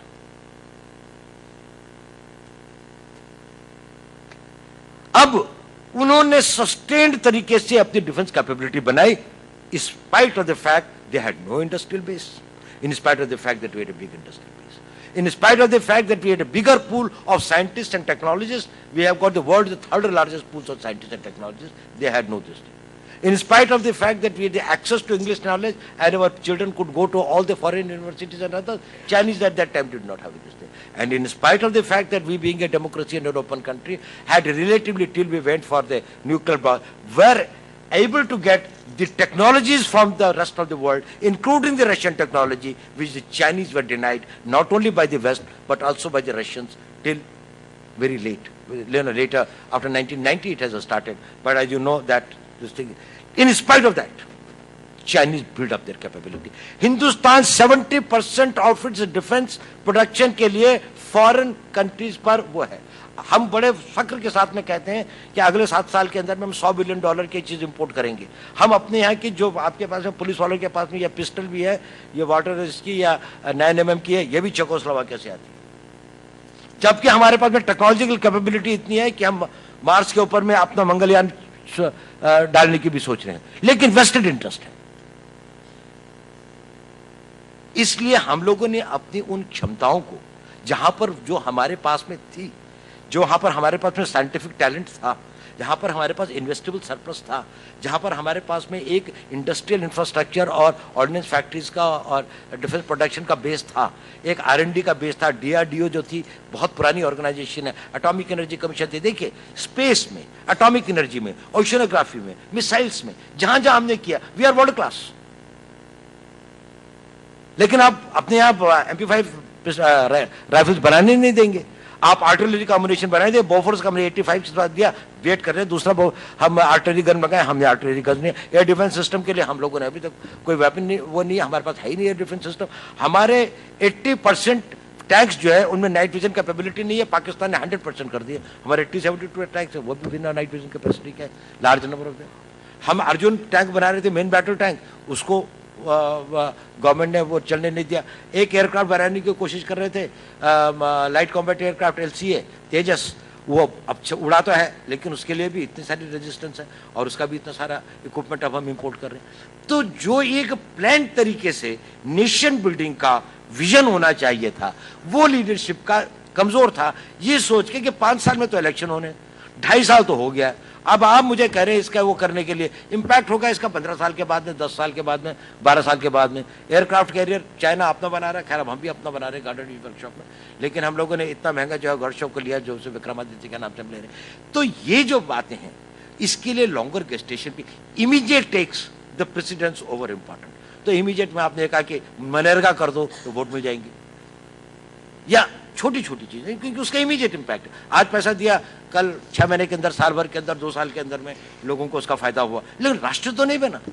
आपने जितना वो कैपिटल था उसके अगर वो ये करते तो इन्हीं ऑनलाइन फैक्ट्री में उन लोगों को रोजगार मिलता, उनकी कैपेबिलिटीज बनती, हॉस्पिटल बनते, रोड्स बनते, इंफ्रास्ट्रक्चर बनता है ना, ओवरऑल वो होता। शायद हिंदुस्तान जो था वर्ल्ड का सबसे बड़ा आर्मामेंट एक्सपोर्टर कंट्री बन सकता था, क्योंकि हम नॉन अलाइंड कंट्री थे। तो जितना भी अंडर डेवलप्ड वर्ल्ड है वो, क्योंकि इन वेपन्स को लेने में एक बड़ी प्रॉब्लम है, क्योंकि वेपन्स तो एक होती हैं और वेपन्स के एक्चुअल ये तो मशीन का टुकड़ा है जिसका तो अम्यूनिशन इंपॉर्टेंट होता है। अरे अम्यूनिशन आप एक साथ बहुत लिख के नहीं रख सकते, क्योंकि उसकी एक शेल्फ लाइफ होती है, 6 महीने, साल, 1.5 साल के अंदर में यूज नहीं हुआ तो उसके बाद में बेकार होता है। अब जब लड़ाई लगती है तो एक तो इसकी प्राइसेस वो करीबन कम से कम 7 या 8 गुना बढ़ा देते हैं। दूसरी बात, वो कंडीशन ले करते हैं कि साहब नहीं, अगर आप पाकिस्तान के सामने लड़ाई करेंगे तो हम नहीं देंगे। कश्मीर इशू के ऊपर में हम तो यूनाइटेड नेशंस के अंदर में पाकिस्तान को सपोर्ट कर रहे हैं, या हमारे चाइना के साथ में वो है तो, लेकिन जो हमारे इंडिजिनस प्रोडक्शन के वेपन्स होते हैं उसके ऊपर में हमारे ऊपर में कोई रिस्ट्रिक्शंस नहीं होती। तो एक बड़ा सवाल है हमारी जो डिफेंस कैपेबिलिटी बिल्ड करने की, चाइना की, ये देखिए हिंदुस्तान एटॉमिक कैपेबिलिटी भाभा साहब के टाइम पर 1954 में कर सकता था। 1968 के अंदर में नॉन प्रोलिफरेशन ट्रीटी आई, आने वाली थी, तो हम उस वक्त में टोटल इस पोजीशन में थे कि न्यूक्लियर ब्लास्ट कर देते, चाइना ने कर दिया। तो सर UN का रेजोल्यूशन बना कि जिन लोगों ने अब तक कर दिया वो तो न्यूक्लियर पावर्स कही जाएंगी और जो नहीं करेंगे उन पे NPT लग जाएगा, नॉन प्रोलिफरेशन ट्रीटी, और वो प्रोलिफरेशन नहीं कर सकती, अगर करेंगे तो इंटरनेशनल सैंक्शन लग जाएंगे। तो इंडिया ने जो है वो वॉलंटरली वो कर दिया कि हम नहीं करेंगे। कहा भी गया, नेहरू जी से भी कहा गया, फिर बाद में भी कहा गया, लेकिन वो नहीं किया। और क्योंकि चाइना ने कर दिया तो अब चाइना के ऊपर में कोई चक नहीं है, वो अपना न्यूक्लियर आर्सेनल 450-500 उन्होंने कर दिया और भी जितना बढ़ा सके उस पर कोई चक नहीं। हिंदुस्तान अगर एक पोखरान के अंदर में टेस्ट करता है तो कहते हैं कि साहब इंडिया ने जो है वो न्यूक्लियर, इसके ऊपर में सारी इंटरनेशनल सैंक्शन लगनी शुरू हो जाते हैं। आज स्पेस के अंदर में अभी यूनाइटेड नेशंस ने वो बनाया नहीं है, बनाने वाला है। ये बनाने वाला है सोच के चाइना ने स्पेस के अंदर में वेपन डाल दिया। कहां पे डाला? अपना ही सैटेलाइट मार दिया, अपने ही सैटेलाइट को, एक सैटेलाइट था जिसको वो यूज नहीं कर रहे थे, उन्होंने स्पेस के अंदर में स्पेस सैटेलाइट को हिट कर दिया। किसने कर दिया? ताकि जब लोग कहेंगे हमारी तो स्पेस कैपेबिलिटी 2012 में थी, 2013 में थी, तो अब इसके बाद में स्पेस कैपेबिलिटी पे बना होगा। इंडिया स्पेस के अंदर में बहुत ज्यादा एडवांस्ड है। इंडिया स्पेस वेपन सिस्टम्स के बारे में तैयार नहीं, स्टार वार्स के बारे में हम लोग कहते हैं नहीं ये तो हमारे सिद्धांत के खिलाफ। और दूसरी बात, इसका कोई पॉलिटिकल लाभ भी नहीं होगा, हिंदुस्तान को कोई समझेगा भी नहीं, कितने वोट मिलेंगे स्पेस पे कर, ये भी बात है ना। तो ये लंबा चौड़ा सवाल है, चलिए, पर फिर भी अच्छा है कि आप इस तरह की बातों के बारे में सोचते हैं। बहुत बहुत धन्यवाद। Okay Ranjit, this will be the last. चलने दो यार, इतना सब लोग सर जी, निगोशिएशन स्किल्स हम लोग जब बिजनेस में करते हैं तो एटलीस्ट दोनों पार्टीज का कोई ना कोई इंटरेस्ट रहता है। मैं बिजनेस में जब निगोशिएट करता हूँ किसी से, तो कोई ना कोई दोनों का इंटरेस्ट है, तभी तो निगोशिएट करने आया है। लेकिन जब आप निगोशिएट करते हैं किसी टेररिस्ट से, जैसा आपने कंधार के केस में किया था, तो उसमें कैसे, मतलब what are the skills associated? देखिए, ऐसा है कि जब टेररिस्ट से नेगोशिएट किया जाता है तो वास्तव में ये नेगोशिएशन नहीं होता, ये एक टैक्टिक्स होती है टेररिस्ट को न्यूट्रलाइज करने की। क्योंकि जब मान लिया जाए कि हमारा हवाई जहाज है और वो कंधार चला गया, अब हम इस वक्त में हमारी इमीडिएट रिक्वायरमेंट्स क्या है, वाइटल्स क्या हैं? लोगों की जान सुरक्षित रखी जाए, जो लोग हैं उनको वो नहीं किया जाए, जो टेररिस्ट की मांगे हैं उनको कम किया जाए या नीचे लाया जाए या खत्म किया जाए या उनको ये किया जाए, और अगर हम इन टेररिस्ट को वो कर सके, कैप्चर कर सके, तो हम इनको न्यूट्रलाइज करें। तो इसके लिए हम लोग क्या करते हैं कि हम कहते हैं कि भाई चलो अब तो हम बातचीत करते हैं, अब कोई रास्ता निकालेंगे, हम टाइम गेन कर रहे हैं। टाइम गेन करते हैं ये सोच के कि इसमें टेररिस्ट टायर आउट हो जाएंगे, क्योंकि वो तो अंदर है, वहां ना खाना है, ना मेडिसिन है, ना वो है, और जो जिस भी कंट्री में सिवाय कंधार के जहां पर कि तालिबान उनकी मदद कर रहे थे और ICAI उनकी मदद कर रही थी, तो most of the countries of the world तो उनको सपोर्ट नहीं करेंगे। तो उनकी सिक्योरिटी फोर्सेस भी उनको सराउंड कर रहे होते हैं, तो उनको ये भी रहता है किसी वक्त भी किसी उससे आ सकते हैं, छत से आ सकते हैं, ऊपर से आ सकते हैं, नीचे की प्लेट काट के आ सकते हैं, कॉकपिट के लोअर होल से आ सकते हैं। तो वो इस सेंस ऑफ इनसिक्योरिटी में रहते हैं। तो ये लगता है 1 दिन 2 दिन 3 दिन 4 दिन के बाद में ये इनकी फिजिकल फिटनेस, इनका मेंटल वो हो जाएगा। तो फिर हम इसको, आपको उनके बारे में इंटेलिजेंस गैदर करने का मौका मिल जाता है कि वो कितने हैं, क्या उनके पास में वेपन्स हैं, कहाँ कहाँ उनकी पोजीशंस हैं, किस किस तरह का वो है, तो आप ज़्यादा ऑर्गेनाइज हो सकते हैं। आप अपने उसको डिप्लॉयमेंट को बढ़ा सकते हैं कि अगर आपने जो भी वेपन्स लाने हैं या कमांडोज लाने हैं या कहीं से आपने उनको वो करना है, ये सब करते हैं। तो बेसिकली मकसद होता है टू वेकेट द हाईजैकिंग और किडनैपिंग और रैंसम सिचुएशन। लेकिन कभी कभी सरकारों के लिए ये पॉसिबल नहीं होता है कि वो रिट्रीवल कर सके। जैसे मान लिया जाए कि चलिए टेररिस्ट से तो लड़ा जा सकता था, लेकिन तालिबान अपने टैंक ले आए कंधार में, तो उन टैंक से लड़ने के लिए तो फिर आपको ज़्यादा प्रिपरेशन चाहिए। अगर वो प्रिपरेशन करनी है तो हमको अपने जहाज़ों में लोग ले जाने पड़ेंगे। तो हमारे को तो जहाज़ कहाँ से होता है, लैंडलॉक्ड कंट्री है, पाकिस्तान से ऊपर से तो हमारे को फ्लाइट परमिशन दी नहीं उन्होंने, है ना, तो वो इसको तो देंगे नहीं। उसके बाद में आप ये, तो फिर ये था कि उन्होंने अगर 35 को तो आपने लिस्ट को निकाल कम करके 3 में कर दिया। उन्होंने अगर आपसे $200 मिलियन मांगे थे और ये मांगे थे, तो आपने वो डिमांड्स खत्म करके आप उसको मिनिमाइज करने की कोशिश करते हैं। तो वो एक तरीका होता है। लेकिन आपने बिल्कुल ठीक कहा कि नेगोशिएशंस तभी कामयाब होते हैं जबकि दोनों साइड्स का कोई ना कोई उसके अंदर में रिलेटिव म्यूचुअल इंटरेस्ट हो कि वो इसको कर सके। और नेगोशिएशन या हाईजैकिंग की स्थिति के अंदर में सरकार अपने लॉसेस को मिनिमाइज करती है, गेन उसका कोई नहीं होता। देखिए, लड़ाई के अंदर में 2 चीज़ों के लिए लड़ाई जाती है। लड़ाई के एक तो टू मैक्सिमाइज योर गेन्स या प्रॉफिट्स अगर आप बिजनेस के साथ में कहें, और टू मिनिमाइज योर लॉसेस, कि अगर नुकसान हो रहा है तो अगर 500 आदमियों का नुकसान हो रहा है, मैंने कहा मैंने 200 का करा दिया तो 300 को बचा लिया, ये मेरा गेन है। लेकिन 200 तो फिर भी गए। On demand, we'll take one more question. Yes. Good evening, sir. Sir, my question is, as we are blindly accepting foreign goods or the foreign companies and things, so do you think we are repeating a history? We are doing repeating a history because blindly we are trusting and blindly we are giving a government giving a permission to foreign companies and avoiding Indian goods and things. So my question is quietly related to economy. You know, your question presupposes one thing, that is, you are blindly doing it. You want me to accept that position? I can. If you say that this is the assumption, anything can be proved if the assumption is accepted. अगर आप ये कहते हैं कि assume कर लें कि ये फर्श नहीं है, तो मैं हवा में टंगा हूं, ये तो खसा ही है, अजम्पशन गलत है सर। ये अजम्पशन सही नहीं है कि that there is a free entry. अगर आप इंडियन इंडस्ट्रीज पॉलिसी 1954 देखें, जो हमारे वो हमने ग्रेजुअल कुछ एरियाज में ओपन अप किया है, लेकिन हिंदुस्तान बिल्कुल ऐसा कोई नहीं है कि कोई भी इसके अंदर वो कर सकता है। कुछ एरियाज के अंदर में गलत पॉलिसीज बनी हैं, जैसे कम्युनिकेशन के अंदर में हमने उनको वो किया। अब जो डिफेंस इंडस्ट्रीज में हम कह रहे हैं कि हम उनको 75% इन्वॉल्वमेंट फॉरेन डायरेक्ट इन्वेस्टमेंट वो करेंगे, वो पॉलिसी बाय पॉलिसी है कि फॉरेन डायरेक्ट इन्वेस्टमेंट हमारे को डिफेंस प्रोडक्शन के लिए करना चाहिए, अगर करना चाहिए तो कितने लेवल तक करना चाहिए, किन टर्म्स पे करना चाहिए। अगर राइफल के साथ में जो डील हुई है उसकी जो ऑफसेट पॉलिसी है 40% की, कि जितना प्रॉफिट होगा उसका 40% आप इंडिया के अंदर में वो करें, तो उस 40% के लिए कोई हमारे को क्या क्या नियम बनाने चाहिए, ये है। लेकिन ऐसा कोई ब्लैंकेट वो नहीं है, क्योंकि जितनी भी डील्स या नेगोशिएशन होती हैं वो काफ़ी ड्यू डिलिजेंस उसके अंदर में होता है और सरकार इसको बहुत करती है, और पॉलिसीज के बारे में भी काफ़ी कुछ होता है।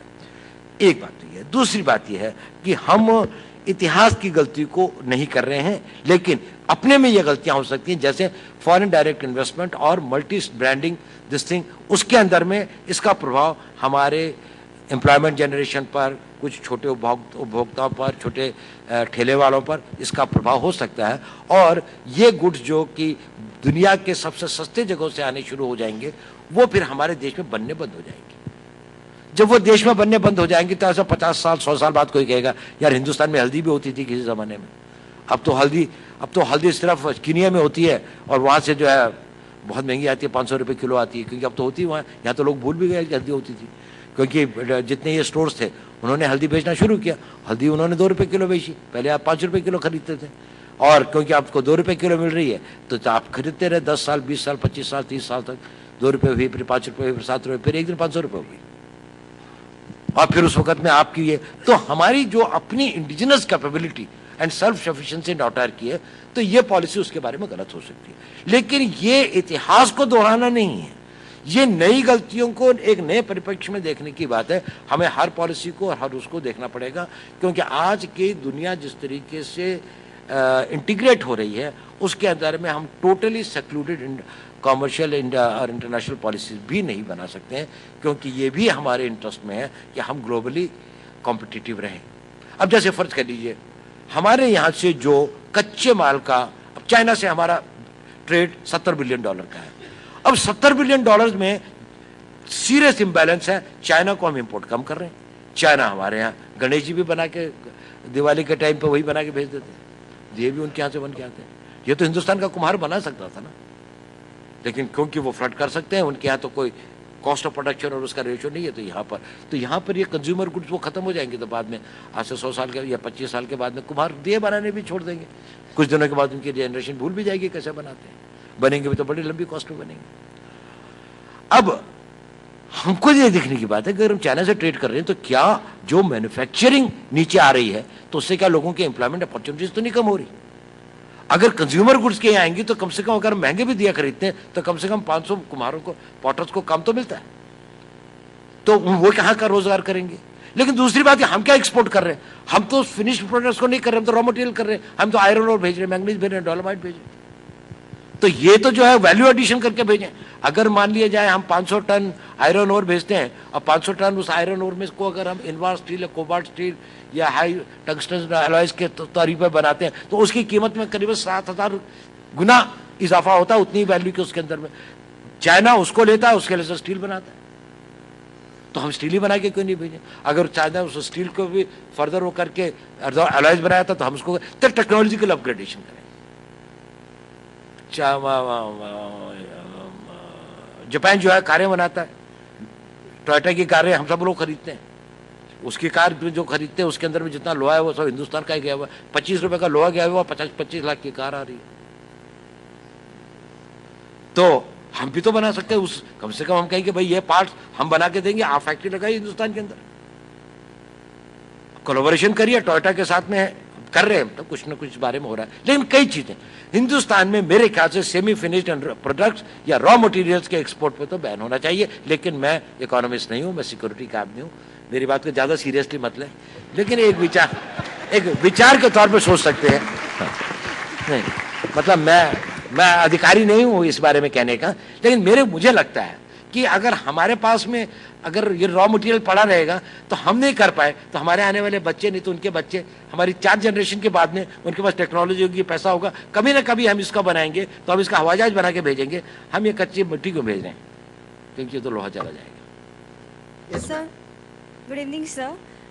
You've talked about all the crises and the qualities that a leader should have. So as young students, where do we start so that we can be good leaders in the future? No, you stand with a very great future. You know, when we were your age, we had no such options. The options that you have got today, the new generation has got so much to learn, so much to contribute, so much to achieve. Now, as far as crisis situations are concerned, crisis can take place in any generation at any point of time in any history and anybody's life. The thing is this, the part of your self-improvement program should include the program for contingency, meeting the contingencies. And for girls, I will say one thing, also plan for conflict avoidance wherever you can. Conflicts are one of the crisis situations. And it is bad to get into personal crises in life. And therefore avoid. I think it's for everybody, but I'm telling anyone because the type of the things that one keep on hearing and things like that, etc. Don't get into the personalized crisis. There are solutions for institutionalized crises in a better way. Because you'll find there are many supporters there. But personalized crisis, we have got to take care of our own selves. So maybe that everything that is modern, everything that goes in the name of liberation, everything that goes in the name of weakening the family and weakening the family structures and the biggest social security structure of the world, even the West has started thinking that one of the reasons of its degeneration is the breakdown of the family institution. We are proud of having, for millenniums, having cherished the institution of the family. Let us not get it broken. For conflict situation and for crisis situations at personal levels, there can be no guarantee in this world bigger than the guarantee of your own family. Nobody will ever protect you. Nobody will ever. Police ho jaye, kanun ban jaye, you make a legislation so that my wife can sue me for 500 rupees or 1000 rupees, or my brother can have this thing against me. You think that will protect her? That is no guarantee and protection for her. Our protection is our family. We live together, we work together, we think together, and we protect each other together. When people think ourselves as powerful families, as powerful this thing, we will be totally protected in this way. As far as institutional crises are concerned, one will have to talk about the individual these things, maybe in the losses in the farm, a stock exchange changes, or there is an attack on the nation, or a nuclear blast. That can be this thing in the contextualized. But I am taking your question more in the context of the personal situations for the young people in life that happens. Please strengthen your faith and do everything, even if there is a certain hardship and pain, to keep the institution of family very strong. Ranjit, this will be the last. You have done some great work on the security aspects and the problem of black money. Could you share some light on that? And I have done great work. Work is that in case there was no black money. I and Gurmurthy ji, we wrote a report or a paper. Some light I will tell you. What happened that in 2008, there was a big turmoil in the banking system and the monetary system in America and also in Germany. So they started investigating and doing many things. And then they found that there was a lot of unaccounted money which was lying. And which has been these things, and these so-called investment bankers and others had created so much of an artificial money, etc., which had drained off their economies. So they wanted, and a good number of them are the names of people from India, whose accounts are there. Since I happen to be in the intelligence, and since I had worked in many countries, including England, and then when I was in England for about 4 years, I had known some of these people, and they were almost personal friends. So somebody, I think I had gone for a lecture this thing in Zurich, and he met me. And he said, you fellows, you Indians aren't doing anything, even Philippines is doing it, Nigeria is doing it, this thing is there. I said, yes, we must also do it, but we don't have much information. जैसे नई information हम आपको देते हैं थोड़ी बहुत, जितनी हमको पता है। और गवर्नमेंट ऑफ जर्मनी ने तो कहा है कि अगर हमको आप चिट्ठी लिख दें तो हम आपको सारी भेज देंगे। बाकी हमने एक जनरल लेटर भेज दिया सारी गवर्नमेंट को कि हमारे पास में इन्फॉर्मेशन है, जो जो कंट्री चाहे हमसे ले जा सकता है। गवर्नमेंट ऑफ इंडिया ने उसका जवाब नहीं दिया। हमने कहा हमें तो पता नहीं, तो गवर्नमेंट ऑफ इंडिया ने तो उसका जवाब भी नहीं दिया। गवर्नमेंट ऑफ इंडिया ने उस पर रिपोर्ट भी नहीं किया, ये भी नहीं बताया किसी को, पता नहीं वो लेटर। अब मुझे तो पता है ना किसने रखा है, लेकिन वो रखिए वो लेटर जो है वो फ्रीजर में चला गया, वो डीप फ्रीजर में चला गया। तो जब कुछ इंफॉर्मेशन वो मिली तो फिर उसके बेसिस पे मैंने कुछ और लोगों से पूछा, फिर कुछ और लेता, तो कुछ इंफॉर्मेशन जो हमारे पास में आई, हमने कहा इसको पब्लिसाइज किया जाए। और तुम क्या कर सकते हो, मैं तो रिटायर्ड आदमी हूँ, बूढ़ा आदमी हूँ, कुछ मेरे में तो हमने कहा चलो इसको जनता के सामने लाएंगे, तो शायद इस देश की जनता जो है उसके अंदर एक जागृति पैदा होगी कि कुछ करना चाहिए। और कितना इसका वो हो सकता है, कितना इसका क्वांटम है, कितना इसका वो है, लेकिन हुआ नहीं इस देश में, जो मेरी अपेक्षा थी। लेकिन ऐसा होता ही है, माने अपेक्षाएं पूरी नहीं हो तो उससे हतोत्साहित नहीं होना चाहिए, हमें करते रहना चाहिए। इस कंट्री, मुझे इस बात का नहीं है कि वो क्या था, जो चोर है वो तो चोरी करेगा ही, जो बेईमान है वो तो बेईमानी करेगा ही, लेकिन पब्लिक लाइफ में, पब्लिक डोमेन में आने के बाद में लोगों का एक इतना उदासीन भाव, वो देखकर ये लगा कि राष्ट्र के अंदर में क्या वो चेतना नहीं है, या सिर्फ अपने ही बारे में लोग सोच रहे हैं, या राष्ट्र के बारे में कोई या उतना संगठन नहीं है। उससे थोड़ा सा ये हुआ, पर बाकी तो ये है कि उसके बाद में फिर कई सारी चीजें छोटी मोटी पता भी लगती रहती, पर उसके बाद मैंने भी ज्यादा इंटरेस्ट नहीं लिया फ्रैंकली। खैर मैं बाकी कामों में भी लगा रहा, क्योंकि जो मेरा मेन वर्क है वो नेशनल सिक्योरिटी के बारे में जो मैं काम करता हूँ, लिखता हूँ, कुछ पब्लिश करता हूँ, कुछ भारत के अंदर तो मतलब कम, क्योंकि यहाँ तो ज़्यादा डिस्कशन होते नहीं, लेकिन जहाँ भी विदेशों के अंदर में जो भी सेमिनार्स वगैरह या जो भी टॉक्स वगैरह पे मैं जाता हूँ, न्यूक्लियर इश्यूज़ के ऊपर में, न्यूक्लियर उसके बारे में मैं हम उस क्षेत्र के अंदर में विवेकानंद फाउंडेशन में ज़्यादा काम इंटरनेशनल लेवल पर कर रहे हैं। ज़्यादा उसका स्वीप जो है स्वैत एक इंडिया की इंटरनेशनल रिलेशंस और इंडिया की international security and domestic security के बारे में है। लेकिन ये एक दर्द का विषय है कि इस देश के अंदर में कोई इस तरह की उत्तेजना लोगों के अंदर, हमने तो सोचा था लोग ओवरनाइट जब सोचेंगे और देखेंगे कि ये फैक्ट्स हैं तो शायद उनके अंदर में एक वो होगा। और शहरों के अंदर में यहाँ छोटी छोटी बातों के ऊपर में इतने बड़े जुलूस निकल जाते हैं, यहाँ तो कुछ नहीं होता। चलिए No, it's, I think so we'll take a break now. Thank you very much. The floor is to our Secretary of Vidarbha Management Association, Mr. Mustafa Mehmood. Good evening, friends. Sometime back, I read a quote of Nelson Mandela on leadership. It goes like this: it is better to lead from behind and put others in front, especially when you celebrate victory. You take the front line when there is danger. Friends, Mr. Ajit Doval has shown this leadership quality many times during his tenure, where he has stayed with the top brass, militants at their hideouts as an undercover agent for days together, or as posing as a rickshaw puller. He has led his team right from the front lines in hard times. If one searches, goes to the internet and does a Google search, he can read such numerous stories about his leadership. Friends, he is a true leader. Sir, it has been a great privilege for us that you were able to spare some time from your busy schedule and come to this event. As a gesture of appreciation, I request our project director, Mr. Anand Dhopte, who has single-handedly handled the whole event, to present a memento as a gesture of love and appreciation on behalf of Vidarbha Management Association.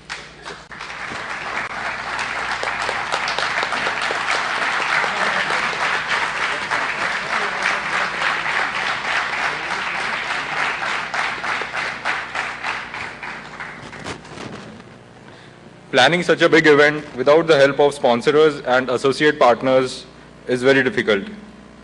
This event would not have been possible without that. Ajit Doval sir, I request you to please hand over a bouquet to our sponsors and associate partners. I request Mr. Vishal Agrawal from Plasto, our presenting partner, to come forward.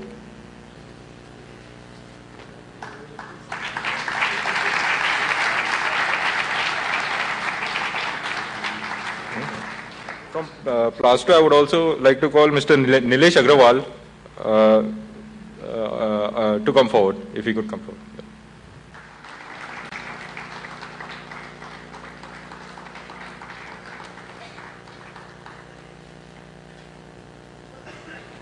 I request Mr.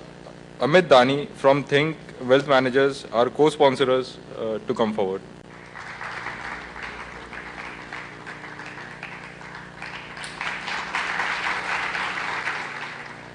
I request Chairman Mr. Swapnil Agrawal of Nagpur branch of Chartered Accountants, Partners in Building Nation, our associate partners, to come forward.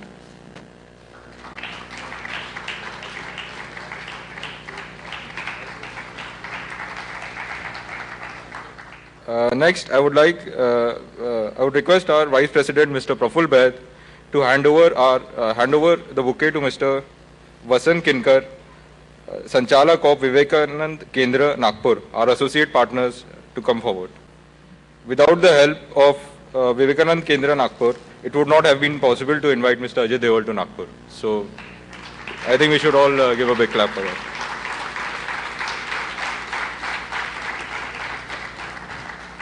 Thanks a lot, sir.